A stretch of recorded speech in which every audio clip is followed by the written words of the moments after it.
সবাইকে আজকে আমরা দেখব ঢাকা বোর্ড 2025-এর জেনারেল ম্যাথ এমসিকিউ।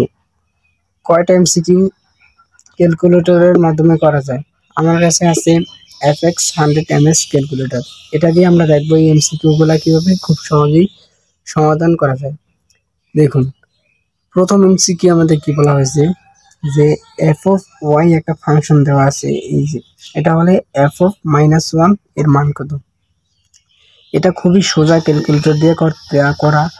এখন আমরা প্রথমে আমাদের কাজ হবে যে এই যে ফাংশনটা দেওয়া আছে এটা আমাদের ক্যালকুলেটরে ওঠানো। দেখুন আমরা কিভাবে ওঠাই। এখানে যে y ক্যালকুলেটরে এই যে দেখুন, এখানে আশা করি দেখা যাচ্ছে এই যে ক্যালকুলেটরে এখানে y আছে, y লাল কালার লেখা, আর এখানে আছে হলো শিফটের এই পাশের বাটন আলফা লাল কালার। যদি আমরা y উঠাতে চাই তাহলে আমাদেরকে ক্যালকুলেটরে আলফা প্লেস করে এখানে চাপ দিলে y উঠছে, ঠিক আছে। এখন y এর উপর পাওয়ার আছে 4 ওঠানোর জন্য আমরা আশা করি পাওয়ার চিহ্ন, এই যে ভাঙ্গা চিহ্ন, এখানে ক্লিক করার পর এই যে 4-এ চাপ দিলে y এর উপর পাওয়ার 4 উঠবে। তারপরে প্লাস, এই যে প্লাস, তারপরে হলো 5y। সুতরাং 5 আর y উঠানোর জন্য এই যে আলফা এখানে দিলাম 5y। y এর উপর স্কোয়ার আছে, সুতরাং আমরা কী করবো, এই যে এক্স স্কোয়ার এখানে চাপ দিলে স্কোয়ার হবে, অথবা আপনারা এখানে ক্লিক করে 2-তে দিলেও স্কোয়ার হবে। দেন -3, এটা ক্যালকুলেটরে ওঠানো শেষ। এখন আমরা এই ফাংশনটায় -1 বসানোর জন্য আমরা এখানে ক্যালসিতে চাপ দিব। ভালো করে মনোযোগ দিয়ে শুনুন যে ফাংশনটা প্রথমে ক্যালকুলেটরে ওঠানোর পর এখানে -1 বসানোর জন্য আমরা কই চাপ দিব, ক্যালসিতে চাপ দেওয়ার পর এক্স হোয়াট চিহ্ন আসছে, এখানে আমরা -1 এই যে দিয়ে সমান সমানে ক্লিক করব। -1 দেওয়ার পর সমান সমানে ক্লিক করব, তারপর আমাদের অ্যান্সার আসছে কত, 3। সুতরাং এই অ্যান্সার কত, 3। এরকম সকল ম্যাথ এভাবে আপনারা সলভ করবেন। প্রথমে এটা ক্যালকুলেটরে উঠিয়ে ক্যালসিতে চাপ দিয়ে এখানে, তাহলে এই এমসিকিউটা আমরা পারলাম। তারপরে দেখা যাচ্ছে ত্রিকোণমিতির একটা এমসিকিউ, এটা আমরা খুব সহজেই সলভ করতে পারি ক্যালকুলেটর দিয়ে। দেখুন এখানে থিটা দেওয়া আছে, কিন্তু ক্যালকুলেটরে থিটার কোনো অপশন নাই। সুতরাং থিটাটাকে আমরা এই যে এখানে দেখুন ABCEFXYZ এগুলো আছে, এগুলো দিয়ে কনভার্ট করে আমরা নিজে অন্য কিছু ভেবে নেব। ধরলাম এই থিটাটাকে আমরা এক্স হিসাবে ধরলাম, ঠিক আছে, থিটাটারে এক্স হিসাবে ধরলাম। এবার আছে কি কজ, তাহলে কজের উপর স্কোয়ার আছে, সুতরাং এখানে আমাদের সবচেয়ে ইম্পর্টেন্ট কথা একটা ব্র্যাকেট ইউজ করতে হবে। এই যে ব্র্যাকেট দিলাম, তারপরে কজ ওঠানোর জন্য এই যে কজের চাপ দিলাম। এবার থিটা মানে আপনার ওই এক্স, থিটাটাকে কি ধরছিলাম, এক্স ধরছিলাম, এই যে এখানে এক্স। সুতরাং এই যে এখানে লাল কালার আলফা দিয়ে এই যে এক্স। এখন ব্র্যাকেট দিয়ে ক্লোজ করে ব্র্যাকেট দিয়ে স্কোয়ারের স্কোয়ার, এই যে তারপরে মাইনাস, এই যে মাইনাস দেখুন মাইনাস, তারপর হলো সাইন স্কোয়ার থিটা। সুতরাং এই যে ব্র্যাকেট, তারপর হলো সাইন, তারপর হলো এখান থেকে এক্স, তারপরে স্কোয়ার। এই রাশিটা সরাসরি ওঠানোর পর এখন আমরা ক্যালসিতে চলে যাব। কোথায়, ক্যালসিতে যাওয়ার পর হোয়াট আসছে। এখন প্রথমে আমরা 45 ডিগ্রি দিয়ে থাকবো। এই যে 45 ডিগ্রি দেওয়ার পর মান আসছে 0, কিন্তু আসতে হবে কত, 1 আসতে হবে।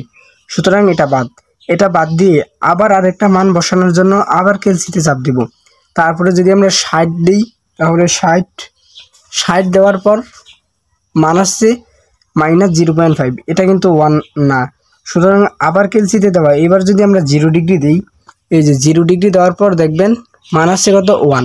তাহলে এখানে অপশন টেস্ট করে 1 পাইছি, সুতরাং অ্যান্সার কত, 0। ঠিক আছে, বোঝা গেল। প্রথমত আমরা এটা উঠাবো ক্যালকুলেটরে, তারপরে ক্যালসি দিয়ে অপশন টেস্ট করব, তাহলে এটাও বোঝা গেল। তারপরে আমরা দেখতে পাচ্ছি এই দুইটা অ্যাকচুয়ালি টাকা বোর্ডের ছিল, আর এটা আমি বাড়তি নিয়েছি আপনাদের বোঝানোর জন্য। বীজগণিতের এমসিকিউ, এটা কত সহজে আমরা ক্যালকুলেটর দিয়ে করতে পারি সেটাই আজকে আমি দেখাবো। দেখুন, প্রথমত আমরা এই যে থিটাটাকে যেমন এক্স দিয়ে রিপ্লেস করে নিয়েছিলাম, সেভাবেই পিটাকে আমরা এক্স দিয়ে রিপ্লেস করে নেব। যা দেওয়া আছে এটা আমরা উঠাবো, ঠিক আছে। তাহলে এখানেও কি উঠাবো, যে এই যে আলফা, তারপরে হইলো এই যে এক্স, আর ইকুয়াল দেওয়া আছে। ইকুয়াল মানে হলো আমার এই ইকুয়াল চিহ্ন, সুতরাং আলফা সমান সমান 3 + 2√2। যা দেওয়া আছে আমরা সেটাই ক্যালকুলেটরে উঠাইলাম। আশা করি এই পর্যন্ত সবাই ক্লিয়ার। এবার এটার মান বের করতে বলছে। মান কিভাবে বের করব, সেজন্য আমরা কি ব্যবহার করব, কেলসিতে একবার চাপ দেওয়ার পর এই যা রাশি দেওয়া আছে এটা আমরা এই ক্যালকুলেটরে উঠাবো, ঠিক আছে। কিভাবে, এখানে পি দেওয়া আছে, আমরা পিকে এক্স ধরে নিয়েছিলাম, সুতরাং আমরা x + 1/x সেটা আমরা লিখবো কিভাবে, এই যে দেখুন আলফা দেওয়ার পর এই যে x + 1/α x, এটা উঠানো শেষ। এবার আমরা ইকুয়াল চিহ্নে চাপ দিব, অ্যান্সার হচ্ছে কত, 6। আশা করি সবাই এটা বুঝতে পারছেন। তারপরে আবার p³ + 1/p³ দেওয়া আছে। এটা নিয়ে কাজ করার জন্য আমি আবার কেলসিতে চাপ দেব। কেলসিতে চাপ দেওয়ার পর আবার আমি লিখব p³ মানে x³, ঠিক আছে। এখন কিউব আপনি এভাবেও উঠাতে পারেন, অথবা আপনি ইচ্ছা করলে এই যে এক্সের উপর কিউব আছে মানে শিফট দিয়ে একবারে উঠিয়ে দিতে পারেন, যেইভাবে ইচ্ছা করবেন।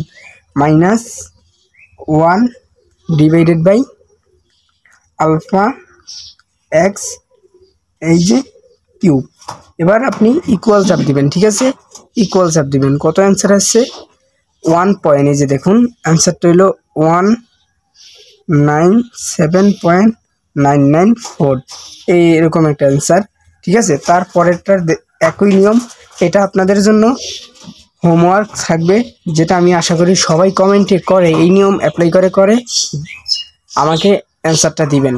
আমি আশাবাদী সবাই অ্যান্সার করার চেষ্টা করবেন যারা যারা শিখছেন। আর যদি না পারেন কমেন্ট করবেন, সমস্যা নেই, আমি আবার ভিডিও বানাবো। তারপরে লগের একটা এমসিকিউ দেখতে পাচ্ছি, এটা কিভাবে করব। লগের এমসিকিউ করার জন্য সব সময় মনে রাখবেন উপরে যা থাকে সেটা আগে তুলব, দেন ভাগ দিব এই নিচেরটা দিয়ে। সেটা কিভাবে, এই যে লগ, আশা করি দেখতে পাচ্ছেন সবাই, এই যে লগ চিহ্ন, এই যে লগ উপরে কত আছে 125, ঠিক আছে। তাহলে আমি লিখি 125 ভাগ লগ, ভাগ দিলাম, ভাগ চিহ্ন দিয়ে তারপরে নিচেরটা √5। দেখুন অ্যান্সার মনে হয় 6 আসবে, হ্যাঁ ঠিক আছে, অ্যান্সার 6, ঠিক আছে। এই ছিল ঢাকা বোর্ডের এমসিকিউ। যতগুলো এমসিকিউ আমরা ক্যালকুলেটরের মাধ্যমে সলভ করতে পারি। এখানে প্রায় আপনার 5টা মতো এমসিকিউ ছিল, যা ক্যালকুলেটরে আরও কিছু আছে, সেগুলো আমরা পরবর্তীতে দেখিয়ে দিব, সমস্যা নাই। আর প্লিজ আমার চ্যানেলটা সাবস্ক্রাইব করুন, আর আপনারা কোন বিষয়ের ভিডিও চান সেটা আমাকে কমেন্ট করে জানান, ঠিক আছে। আল্লাহ হাফেজ, বাই।